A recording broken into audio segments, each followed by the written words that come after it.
Mind you, this video is not for someone who's changing job on a half yearly or yearly basis. This video is are only for people who have stuck around in the organization for really long and are not appreciated and are not valued, and the salary is not given as to what they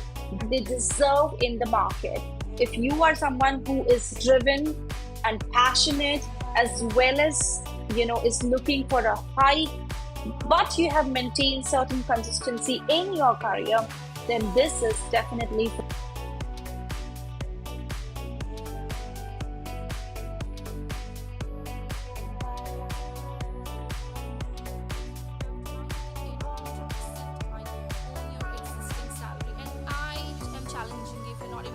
by following these steps, then you can actually